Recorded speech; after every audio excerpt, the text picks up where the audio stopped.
I could get used to late nights dancing my place. I could get used to long. Hey guys, welcome back to my YouTube channel, and this is Pia. It's Thursday. Oh my god. Isang araw na lang, weekend na dito sa Dubai, and I can't say na excited ako for the weekend kasi it's summertime in Dubai and you cannot stay outside most of the time kasi nga sobrang init. Yesterday, ang lakas ng sunstorm. And I did my laundry, but hindi ko siya naihang sa labas kasi nga sobrang sunstorm. Sayang naman yung damit, 'di ba? Sayang yung sabon, sayang yung downy. So I just decided to keep it inside the house. So ano siya, para kaming merong pinaka-ayoko pa naman yung merong sampay sa loob ng bahay. Pero syempre, kapag may mga case-to-case basis din na you have to do that. You have to break your own rules sa house. So, yeah. And it's been more than a week yung work from home vlog update ko. And hindi na ako nakapag-vlog kasi it's the usual routine when you're working from home, di ba? Lagi ka lang nasa laptop doing your errands. And today, it's Thursday, and happy Thursday, guys. And finally, madadrive ko na yung sasakyan ko kasi, well, last weekend, I drove my car, but since I work from home, most of the days, nasa bahay lang talaga ako. So, nakatenga lang yung sasakyan ko sa labas. So, today, I have errands sa labas, and I'm just so happy kasi makakalabas ako, di ba? Yun nga lang, sobrang init. I don't know what's the temperature now. Let me see. By the way, guys, it's 10:35 in the morning. That's Dubai time. I did settle my laptop early in the morning kasi may mga emails ako na kailangan kong mag-reply, and it's just an urgent. Kaya tinapos ko na muna. Ang UK office namin, where I do report nowadays, they will open in an hour, pero hindi pa naman yan masyadong busy in the morning. And of course, I can bring my laptop with me, so easy access siya in case may mga biglaang kailangan na documents. So yeah, I'm preparing myself. Nag-shower naman ako last night, so ang buko, hindi ko yan nililiguan everyday kasi nung nag-40s ako, naglagi ako may hair fall. And by the way, guys, I'm currently using this. Oh, hindi siya makita. Sobrang liwanag.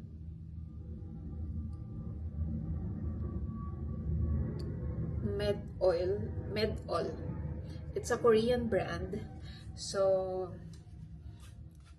ang sarap niya sa scalp kasi parang nagko-cool down, especially nakakatulong din to kapag sobrang init ng yung weather ba. So, ma-freshen ka somehow, lalo na yung scalp mo. And yeah, nag-lessen ang hair fall ko sa paggamit nito. By the way, guys, dito sa UAE or Dubai specifically, hindi siya ganon kadaling mahanap. So, I found this in eBay. So, inabot pa siya ng mga, I think, 3 weeks bago ko siya na-receive. Hindi ko alam kung galing pa ba siya ng Korea or they have that stock from US or I don't know. But,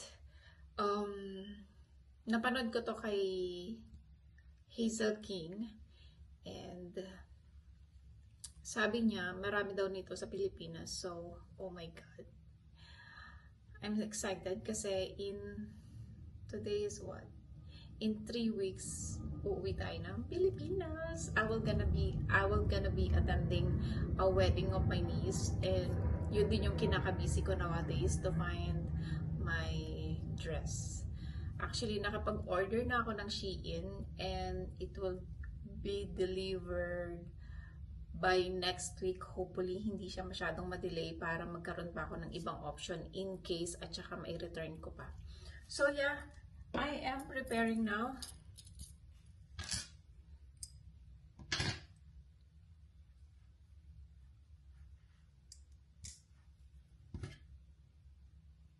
Iniisip ko pa kung I'll be working from somewhere like coffee shop to sit and para naman may iba yung ambience. Alam mo yung nakakulong ka lang dito sa box na bahay. And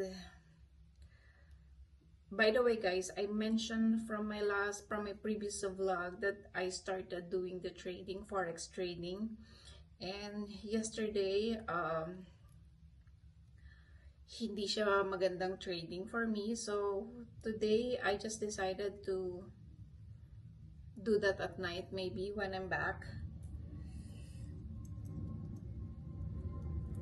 I am doing the gold trading lang. Doon lang muna ako nakafocus. Hindi ko pa kaya yung multi-trading, yung tinatawag, yung different currencies or even crypto. But at least yesterday, I profit some. But for me, I can say na it's not a happy day. Siyempre, hindi naman laging Pasko, diba? When it comes to trading. But that's okay. Sabi nga sa training namin last week, you should be a good loser.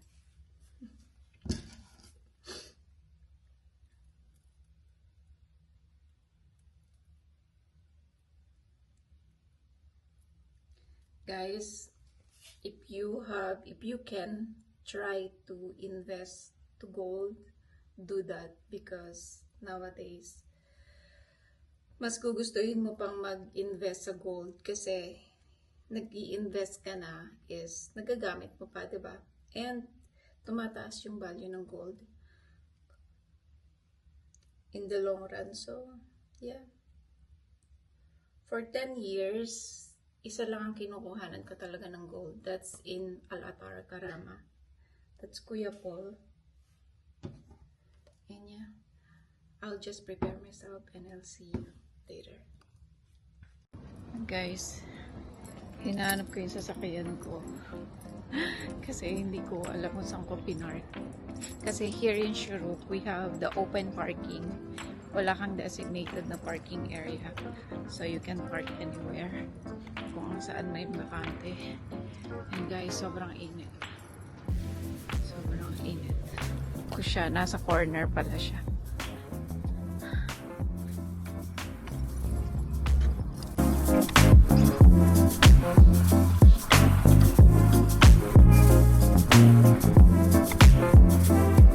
Oh my goodness. Then let's go, people. Weather still look gloomy. May konti pa rin. Or siguro dahil na rin to sa humidity, I believe.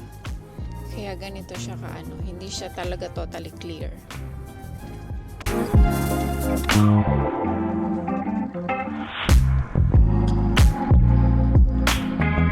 So this area is Dubai Hills. This is the building where I worked previously. Nostalgia yan.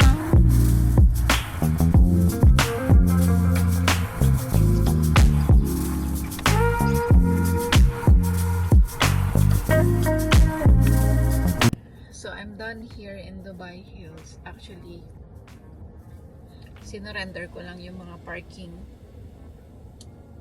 cards sa previous office namin, and because hindi nila i-return yung security deposit until ma-surrender mo lahat. So it's just a quick turn around lang na drive Dubai Hills, and then wala, inabot ko lang sa kanya yung cards kasi wala na rin akong designated parking sa office. Ngayon pina-finalize na lang yung mga documentation, ganyan-ganyan with MR. Itong nagde-drive ako, naka-online pa rin naman ako dyan sa ano namin, Teams. Para ano, if any urgent na kailangan nila, they can just message me. Then, chine-check ko rin naman yung mga emails ko from time to time. So, na-reach ko na ang Business Bay. This is Business Bay area.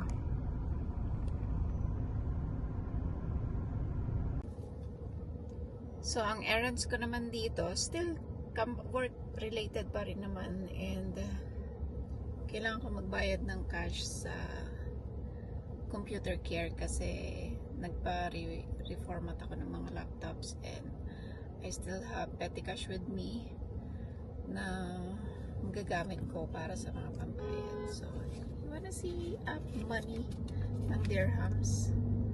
So, ganito yung money nila. Doon na ako sa Business Bay now. I'm here in Karama. Magpapalit ako ng battery ng mga relo. Hindi naman siya ganun. Ano, mas mura kasi dito sa Karama magpapalit ng mga battery. Tapos tumatagal siya ng 2 years. So sa Karama makikita mo lang dyan mga mabababang building. So here. So magpa-parking muna tayo. Ganito ako mag-parking. Online na lang. Through message lang. Tapos yung code ng parking area mo. 318A, so 1 hour 10 cent. So yan.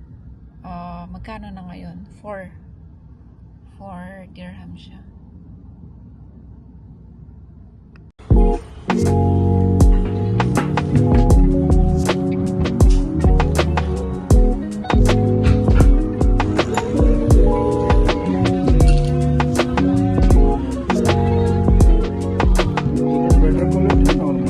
How much the better? Better 20, 25.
'Hey guys, so I'm back home.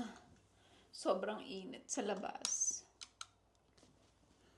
Done with all my errands. And ngayon, kailangan ko mag-set up ulit ng laptop. Pero dito na lang muna ako. Hindi na ako lilipat doon. So, it will be more.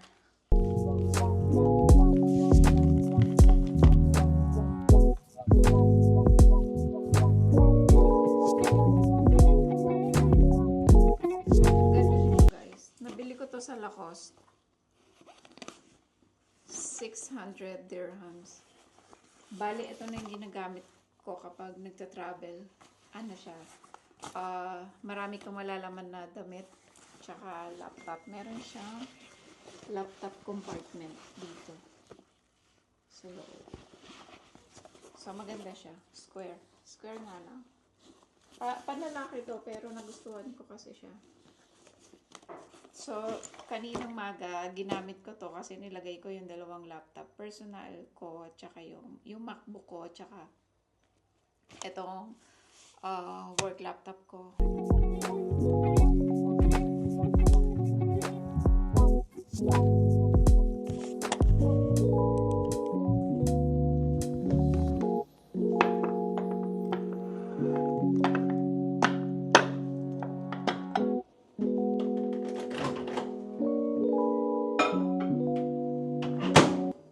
Kain tayo guys. So, may maling ako. Maling with rice. And yung leftover ko last night na mixed vegetable. Friday. So, lalabas kami at meron akong sinama. There you go. Hi. Say hi. Ako nga rin na-recruit. Na-recruit ko siya for today kasi wala akong kasama. I was planning to work outside and wala, tinawagan ko lang siya. Wala lang magawa. Ay, nahulog sa ano ko. So yeah, we're heading to Dubai Marina. Tatambay kami sa Bloom.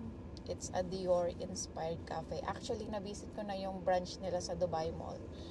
And medyo na-curious ako, what does it look like naman sa Dubai Marina.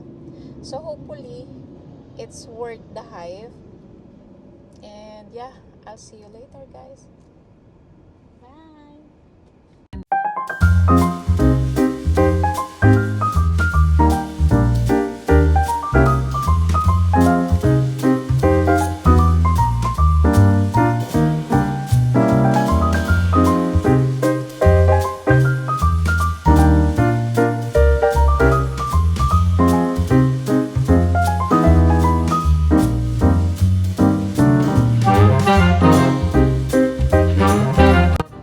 So after ng maraming attempt, we're finally, diba? Ang dami naming paikot-ikot guys.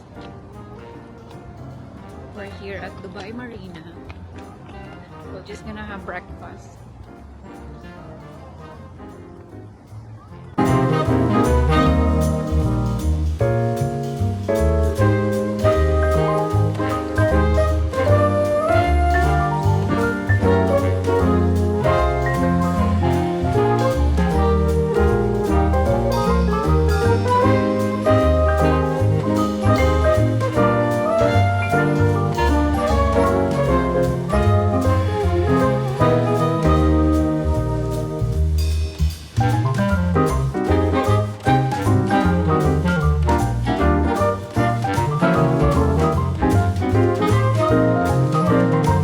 So, dyan kami pumunta sa District 8. It's a cafe. So, I just wanna try their breakfast. So, let's go. Malabo yung ano. Nagbublong lang.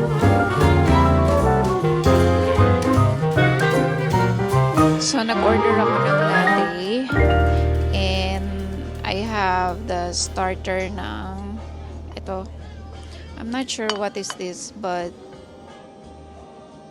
I think this is the starter para sa Turkish breakfast nila. I just ordered a Turkish breakfast, which is minimum for, hi, morning. So there you go. Yan, sinaserve nila. And that's minimum for 2 person. It's really good breakfast. So, yeah. Kain tayo.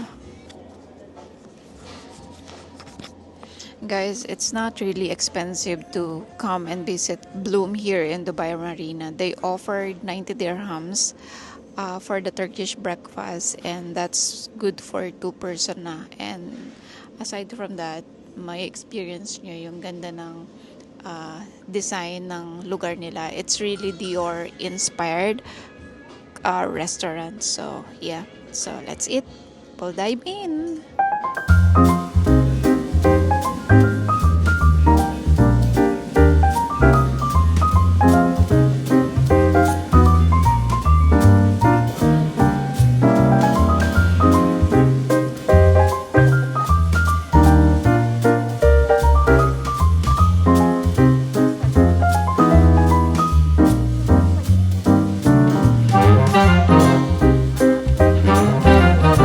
Iba din yung taste, no?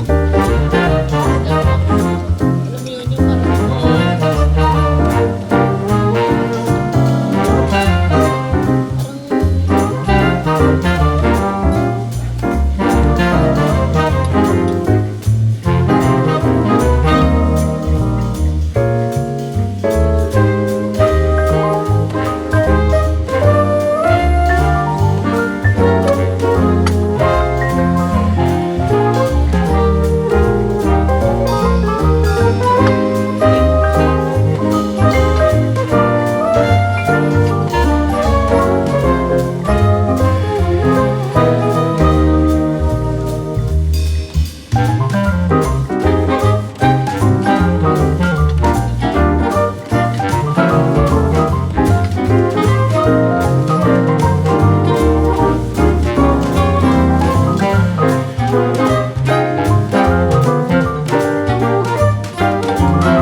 So we're done with the breakfast, and I would say that it's really worth the hype. So guys, please visit Bloom here in Dubai Marina and you will definitely enjoy it. See you to my next vlog. Bye!